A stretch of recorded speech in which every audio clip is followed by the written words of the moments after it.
Assalamualaikum warahmatullahi wabarakatuh. Jumpa lagi bersama saya tentunya di channel Ali Personle Blo ya. Pada kesempatan kali ini saya akan memberikan tips serta tutorial untuk hidup sehat dan cara yang paling efektif untuk menurunkan berat badan. Oke, pertama-tama kami akan persilahkan untuk kalian semua yang suka dengan postingan ini, silahkan gak usah di skip-skip, dan bagi yang tidak suka gak usah nonton juga nggak apa-apa ya, fleksibel untuk saya ya, karena di sini saya ingin membangun channel ini untuk kalian semua, para obesitas yang ingin menurunkan berat badannya itu menjadi ideal. Karena gini bolo ya, berat badan yang ideal itu contohnya tinggi badan itu 160 ya, contohnya 160, maka idealnya berat badan itu adalah 60. Oke bro. Contoh kedua, tinggi 170, itu berat badan idealnya 70 kilo. Oke, belajar dari pengalaman saya bro ya, dulu saya beratnya itu 167 167 kilo. Nah, setelah saya lakukan treatment ini, alhamdulillah langsung 7 kilo turun bro ya, 7 kilo dalam sebulan. Bayangkan, ini saya tidak pernah memakai obat-obatan. Artinya saya di sini melakukannya secara alami, mengolah badan saya dan memasukkan makanan-makanan yang alami bro ya. Di sini bukan obat-obatan yang saya pakai. Oke bang, contohnya bagaimana? Pertama, diet bro ya, diet. Karena tidak mungkin orang itu menurunkan berat badannya tanpa diet, itu mustahil. Namun perlu digarisbawahi bahwa jangan sembarang diet, karena itu bisa berakibat fatal. Oke, jangan sembarang diet kalau belum tahu ilmunya atau belum pernah belajar kepada yang telah sukses menurunkan berat badan dengan aman kayak gitu ya. Saya di sini tidak bicara tentang dokter dan ilmu medis bro ya. Namun yang saya bagikan adalah pengalaman pribadi saya menurunkan berat badan 167 menjadi 160, dan sekarang berat badan saya ini 160. Terus langkah kedua itu yaitu melakukan workout. Yang dinamakan workout itu yaitu melibatkan fisik atau kegiatan di luar itu banyak cara. Artinya kita melakukan olahraga kayak gitu bro ya, di luar ruangan, dan kalau bisa itu kena terik matahari langsung, itu dinamakan workout. Workout ini berkaitan dengan badan yang diolah atau fisik yang diolah, atau dalam istilahnya olahraga yang berkaitan dengan gerak, terus pemanasan, stretching kayak gitu bro ya. Nah, di samping itu yang ketiga adalah makanan. Ini faktor utama menurut saya bro ya. Sekarang gini ya, apakah seorang yang ingin menurunkan berat badan itu tidak mengontrol makanan? Pastinya cara dan tip ini merupakan salah satu di antaranya. Kalau versi saya bro ya, ini saya sampai keringat ini dari saking panasnya ya. Tapi gak apa-apa, ini panas sehat bukan panas sakit. Gini bro ya, kalau versi saya yang ketiga itu kan makanan ya, faktor makanan. Yang paling berbahaya bro ya bagi tubuh yang sudah obesitas, yang paling berbahaya itu adalah pertama, gula. Hindari makanan gula ini bro ya, gula. Yang kedua, karbohidrat yang berlebihan. Terus yang ketiga, makanan yang mengandung lemak tinggi atau goreng-gorengan yang mengandung lemak tinggi kayak gitu bro ya. Jadi pertama gula, karbohidrat, dan makanan yang mengandung gorengan berlemak tinggi. Meskipun bukan gorengan tapi juga nasi goreng terus dikasih lemak, terus lemaknya itu tinggi, itu disarankan bagi pemula ya, terutama itu dihindari bro ya. Oke bro, pertama kita bahas dari gula bro ya. kita itu jangan sembarangan mengkonsumsi. Biasanya gula itu bersumber dari minuman atau soft drink. Nah, dulu ya, saya kan seorang pekerja lapangan. Itu kalau haus pasti minum air yang dingin, yang manis-manis. Contohnya banyak bolo ya, saya tidak akan menyebutkan merek. Dan pastinya secara tidak langsung gula yang masuk ke dalam tubuh kita itu, kalau seumpama satu hari pada jam 10 siang, 10 pagi itu minuman itu yang masuk ya. Terus yang kedua jam 12 siang minum lagi, terus sorenya minum lagi, secara otomatis perut itu akan membuncit kayak gini bulu ya, buncit pokoknya. Nah kayak gini tampilan kalau perut buncit itu. Tapi kalau perut six-pack itu biasanya datar kayak gini bulu ya. Kenapa saya membahas gula? Sudah banyak studi yang mengatakan bahwa obesitas itu bukan hanya dari makanan, tapi dari minuman yang mengandung gula berlebihan. Oke, itu fix bulu ya. Semua para obesitas yang ingin melakukan diet secara aman pastinya menghindari minuman yang mengandung gula. Terus yang kedua, karbohidrat. Karbohidrat itu dari mana? Karbohidrat itu setahu saya bolo ya, itu dibagi menjadi dua. Dari nasi atau yang bersumber dari beras itu, dan dari tepung ya, bahan tepung. Ini mengandung karbohidrat. Contohnya bagaimana Bang untuk mengolah karbohidrat itu agar masuk secara aman? Nah, di sini ada kaitannya dengan diet yang saya sebut di awal video ya. Bahwasanya kalau versi saya bolo ya, diet untuk nasi itu wajib. Terus untuk lauk jangan dibatasi bolo ya, jangan dibatasi karena lauk itu adalah sumber protein, vitamin juga ada di sana. Maaf, protein, kalsium juga tentunya ada di lauk itu bolo ya. Tapi kalau karbohidrat itu yang kita makan kesehari-harian kita itu berupa nasi. Nah, itu yang saya katakan itu yang berbahaya bolo ya. Memang di sini banyak yang tidak tahu bahwa katanya makan nasi aman. Yang bahaya itu hanya minum air es. Nah, itu salah kaprah bolo ya. Nanti saya akan bahas di pertengahan video. Pertama, bagaimana cara mengolah nasi agar aman masuknya itu ke lambung, ke perut kita itu, agar tidak menjadi lemak kayak gitu bolo ya. Memang saya tidak melihat penelitian, saya tidak pernah belajar tentang penelitian ini itu, tapi yang saya pelajari adalah dari perkembangan tubuh saya sendiri bolo ya. Dulu saya itu beratnya 167 dan sekarang alhamdulillah 160. Oke, kayak gini badan saya.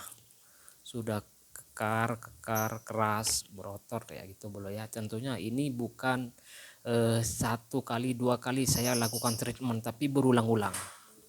Nah, kenapa saya bilang kalau makan karbohidrat berupa nasi itu bisa obesitas? Tentu saja bisa bolo ya.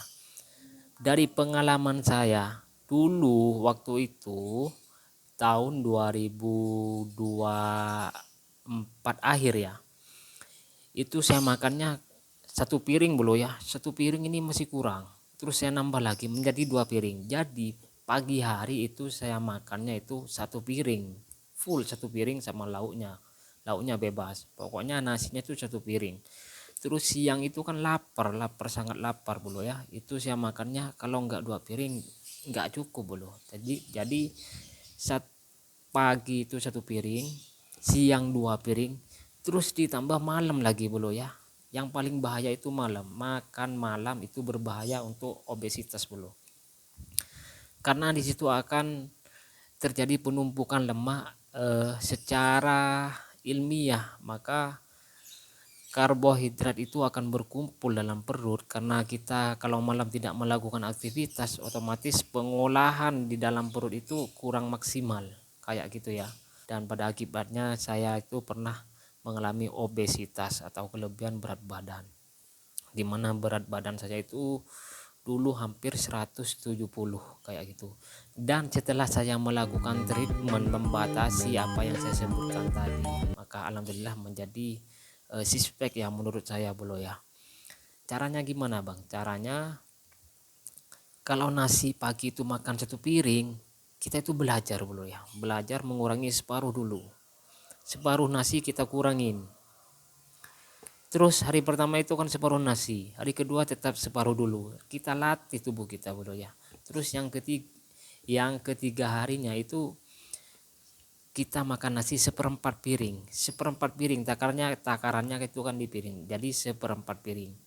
Biasakan kayak gitu bro ya. Pagi, siang, entah sore atau malam, kita itu harus makan bro ya. Diet itu bukan tidak makan, tapi mengurangi karbohidrat yang masuk dalam tubuh. Nah, setelah kita kurangi nasi, dan untuk lauknya itu tetap bro ya, jangan dikurangi, kalau bisa ditambah. Itu tidak akan mengakibatkan obesitas. Yang saya sebutkan tadi adalah yang ketiga itu yang menyebabkan obesitas, yaitu makanan yang mengandung minyak. Contohnya goreng-gorengan yang mengandung minyak itu berbahaya minyaknya. Dan lauk pauk ya, kayak daging-dagingan yang banyak minyaknya itu juga berbahaya bro ya. Jadi bagaimana cara amannya bang? Cara amannya kita itu harus tahu mana makanan yang mengandung minyak jenuh atau minyak yang berbahaya. Itu artinya minyak jenuh ya. Itu kita lihat dengan kasat mata. Kalau sekiranya ini, wah ini makanan dasar sekali ya, banyak minyaknya, tapi ini berbahaya bagi kita yang sudah obesitas, maka itu hindari bro ya. Di situ saya tidak perlu terangkan, kalian semualah yang tahu ini makanan yang banyak minyaknya atau enggak. Nah di situ sampean harus pintar-pintar bro ya untuk memilih. Terus yang kedua yaitu saya itu melakukan ini rahasia bro ya, tidak semua orang melakukan ini. Yang mereka tahu itu cuman membatasi makanan dan olahraga kayak gitu ya. Kalau saya ini saya akan jabarkan di sini semuanya bro ya, dan mudah-mudahan ini menjadi semangat untuk kalian semua yang obesitas, menurunkan berat badan secara alami gitu ya. Pertama itu untuk muslim bro ya. Bagi yang non muslim apa nggak boleh ikut bang? Nggak apa-apa, boleh gabung sini. Cuman saya ingin memberikan fleksibel ya, contoh yang paling fleksibel untuk kita yang beragama muslim. Kan muslim itu kewajiban itu sholat ada 5 bro ya, subuh, duhur, asar, maghrib, isya bro ya, ada 5 ya. Subuh, duhur, asar, maghrib, isya, 5 waktu ya, 5 waktu. Nah dalam 5 waktu itu kita itu harus sehabis sholat ya, sehabis sholat itu wajib menurut saya bro ya. Kalau pengen mengikuti tutorial saya, maksudnya itu habis subuh wajib melakukan apa bang? Wajib push up. Berapa kali bang? 10 kali. 10 kali. Habis itu, habis push up wajib sit up. Sit up itu bagaimana bang? Oke, nanti akan saya peragakan kedua-duanya ya. Pokoknya subuh itu push up, sit up itu 10-10. Lanjut duhur, asar, maghrib, isya itu sama bro ya. Itu lebih bagus. Tiap habis sholat itu push up 10 kali, dan otomatis secara 1 bulan itu akan ada perubahan dalam tubuh anda bro ya.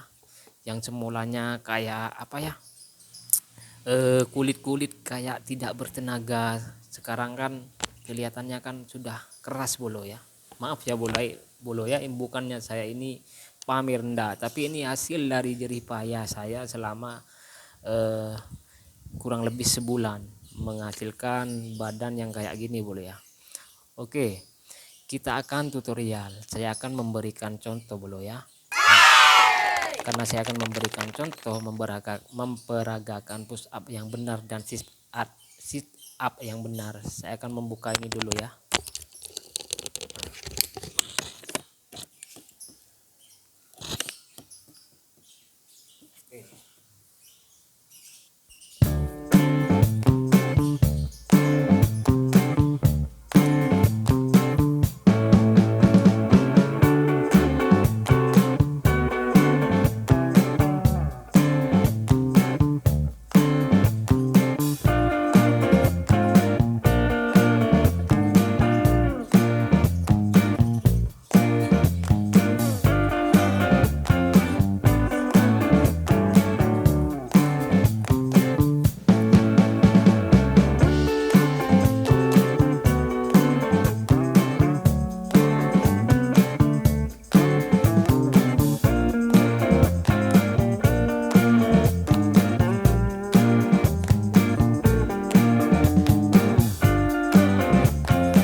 Nah, saya sudah beragakan ya bro ya, buat teman-teman aliper ya, itu wajib ya kayak gitu ya, push up yang benar ya, itu tangan harus sebahu ya, lurus dengan bahu kayak gitu kan.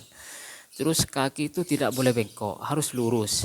Dari paha ke betis itu sampai kaki itu harus lurus. Dan cara pengangkatnya itu tidak boleh pantat lebih tinggi, itu tidak boleh. Maka itu harus disejajarkan. Oke, itu semua sudah saya praktekkan dulu ya. Dari push up sampai sit up. Dan cara push up yang benar itu harus sejajar dengan bahu. Tangan yang menjadi tumpuan itu harus sejajar dengan bahu. Dan kaki terus betis dan paha itu harus lurus ya. Terus pantat itu tidak boleh gini bro ya. Kan kelihatan gini kan kalau push up kan. Nah, pantat ini tidak boleh gini, tapi harus lurus juga. Jadi angkatnya itu sama, turunnya juga sama gini ya kan. Push up yang salah itu pantatnya yang gini kan, lengannya itu turun, tangannya turun, tapi pantatnya enggak turun, itu keliru bro ya. Gunanya push up itu apa bang? Oke, pertama push up itu gunanya membakar makanan-makanan atau sisa makanan yang ada di dalam tubuh yang tidak dicerap secara sempurna oleh tubuh. Maka kita itu harus melakukan treatment push up, yaitu membakar kalori yang ada dalam tubuh. Dan kalau sebulan push up hasilnya bagaimana bang? Hasilnya kayak gini bro ya, kayak angkat barbel, kayak tubuh kita itu sudah melakukan nge-gym kayak gitu. Tapi di sini bukan nge-gym, tapi hanya push up di rumah ya, 10 kali, dan sit up 10 kali. Terus fungsinya sit up itu apa bang? Fungsinya sit up di sini bukan membahas masalah fungsi ya, tapi hasil dari sit up itu tentunya membakar atau membantu pembakaran lemak yang ada pada tubuh. Karena seorang binaragawan yang ingin melakukan treatment, yaitu terlihat six-pack perutnya itu, dia bukan hanya main gerakan tangan, tapi main yang sekiranya bisa menahan perut bro ya. Dan cara-cara push up, cara-cara untuk perut kita itu tidak obesitas, bukan hanya sit up, itu banyak treatment bro ya. Dan kita akan bahas video-video selanjutnya. Tentunya di sini kalau teman-teman setuju dengan apa yang saya sampaikan, maka saya akan perkembangkan lagi video ini menjadi lebih menarik, tentunya bagaimana caranya untuk menurunkan obesitas. Terus yang kedua, jika ada pertanyaan silakan bro ya, tulis di kolom komentar biar saya itu bisa mengkaji entah pertanyaan apapun yang berkaitan dengan obesitas, gak apa-apa bro ya, ditanyakan sambil lalu saya akan cari tahu. Kalau itu seumpamanya berkaitan dengan kesehatan, berkaitan dengan tubuh, berkaitan dengan sukses atau enggaknya, saya akan jawab semaksimal mungkin bro ya. Oke bro, mungkin itu yang bisa saya sampaikan. Mudah-mudahan kalian semua yang menonton video ini tanpa menyekip itu bisa menyerap atau bisa diserap apa yang saya bagikan bro ya. Tentunya apa yang menjadi dasar atau keinginan kita, maka kita itu pasti melakukannya secara kerja keras kayak itu ya. Oke, salam sukses Ali Persoli. Assalamualaikum warahmatullahi wabarakatuh.